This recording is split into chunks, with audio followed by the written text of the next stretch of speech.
세계에서 가장 이주민과 난민에게 관용적인 나라, 독일로 향합니다. 지난 10년 동안 난민 927만여 명을 받아들인 나라. 난민 인정률이 한 해 평균 20%를 넘는 이 나라에서는 난민과 난민 신청자들이 어떻게 지내고 있을까?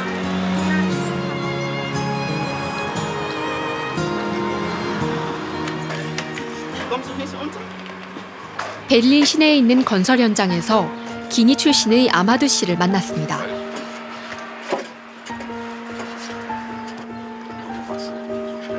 유럽 각국을 떠돌다 독일에 온 지는 3년째.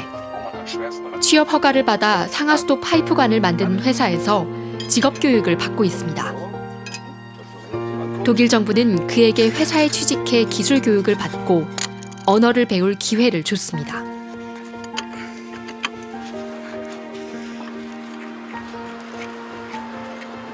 I'm happy for the chance they gave me to learn that, because this is for my dream. I have my certificate, and this is something great for me.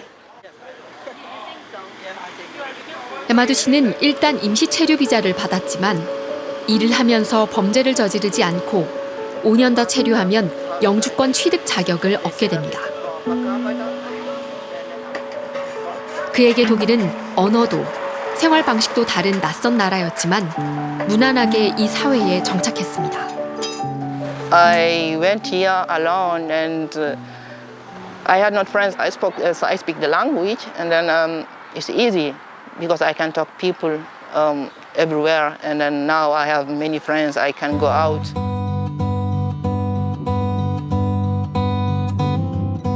이 기업은 전체 직원 160명 가운데 4분의 1가량이 난민을 포함한 이민자입니다.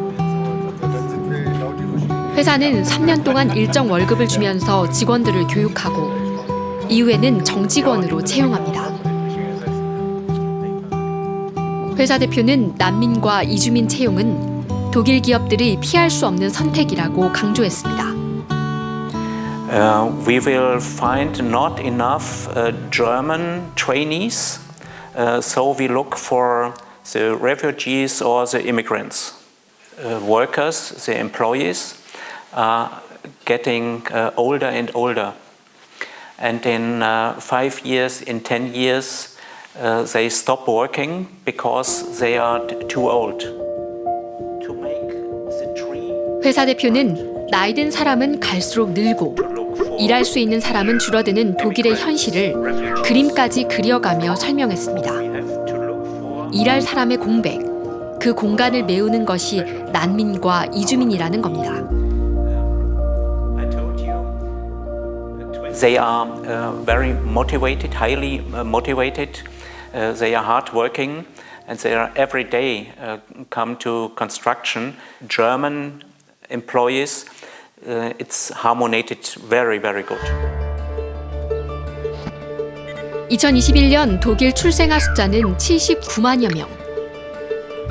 같은 해 독일이 받아들인 이주민은 난민을 포함해 132만여 명입니다.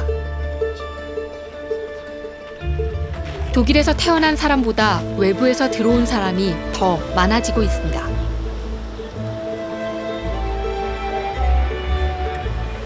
독일이 제공하는 난민 보호는 크게 4가지 형태로 나뉩니다.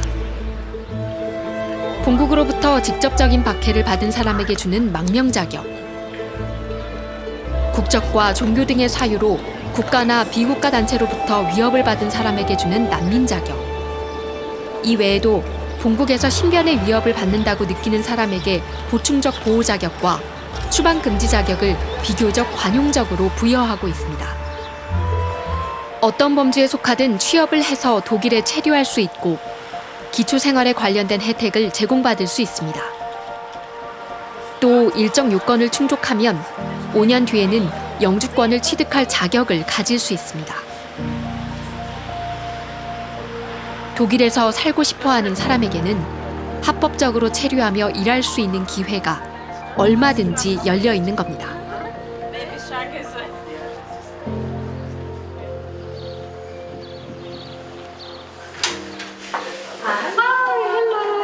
Good to to see you. How are you? Yes, it was a long journey from South Korea. Oh, yeah, you're welcome. 독일에 온 지 13년이 된 아프가니스탄 가족을 만났습니다. 이 가족은 오랜 내전으로 고통받아온 고국을 떠나기로 마음먹고 유럽행을 택했습니다. 처음엔 모든 것이 낯설었지만 독일 사회는 열려 있었습니다. 어렵지 않게 가족 모두 난민 인정을 받았습니다. 큰딸 파티마 씨는 6년 전 독일 국적을 취득했고 지금은 안경사로 일하고 있습니다. 전쟁의 공포를 벗어난 삶. 그녀는 여기서 전혀 다른 삶을 경험하고 있습니다. Like a dream. Then the day as we reached Berlin was for us like a dream. And we can have a life here. We can plan a life here. For us that we can come here and start a new life is a strength, and I am thankful for this strength. 독일 정부가 이토록 관용적으로 난민과 이주민을 수용할 수 있는 이유는 무엇일까? 베를린 주정부 이민정책 담당관을 만났습니다. 이렇게 난민과 이민자들이 많아지면 독일의 정체성이 흔들릴까봐 두렵지 않느냐고 물었습니다. 하지만 그녀는 오히려 독일의 정체성이 무엇이냐고 반문했습니다. Man ist aber deutsch, wenn man sich mit diesem Land identifiziert, wenn man die Werte teilt und wenn man dieses Land auch repräsentiert. 그러면서 세계 각국의 순혈주의, 자기 민족만이 그 나라의 주인이라는 생각을 경계해야 한다고 말했습니다. 게르만족만이 독일인이 아니라는 겁니다. Millionen von Menschen wurden umgebracht, in Konzentrationslager geschickt. Genau mit dieser Idee, dass man sagt, nur reines deutsches Blut ist was wert. Nicht das Blut der Deutschen macht uns patriotisch, sondern die Verfassung und die Grundrechte, an denen sich alle halten, macht uns zu Deutschen. 다양한 사람이 모인 사회가 더 발전할 수 있다는 확신. 상대에 대한 편견을 없애고 함께 살아야 한다는 깊은 자각. 독일이 난민과 이주민에게 너그러울 수 있는 이유였습니다. Wir haben aber gelernt, dass eine heterogene Gesellschaft, eine diverse Gesellschaft eigentlich uns weiterbringt. Also die Kreation von anderen ist ja immer eine Kreation im Kopf. Die Begegnung, das Konkrete, das vor Ort, zu Hause, Nachbarn, Freunde, Familie, das ist da, wo eigentlich die Vorurteile abgebaut werden. Deswegen empfehle ich allen, begegnet euch, trifft euch. 레바논에 있는 시리아 난민촌에서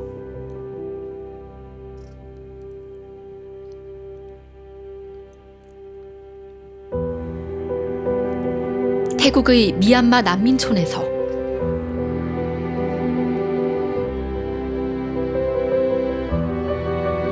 그리고 한국에서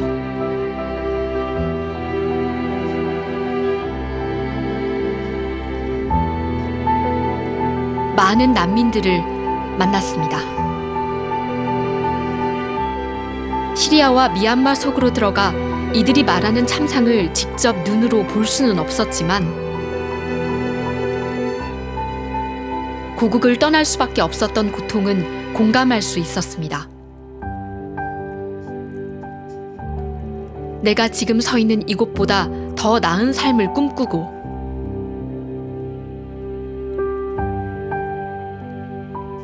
더 나은 곳을 향해 끊임없이 발버둥 치면서 살아가는 것.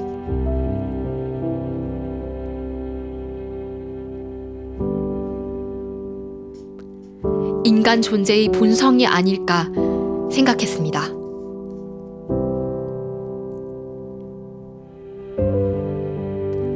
인간다운 삶, 더 나은 삶을 애타게 찾아온 그들을 너그럽게 품는 사회의 발전 가능성을 생각해봅니다.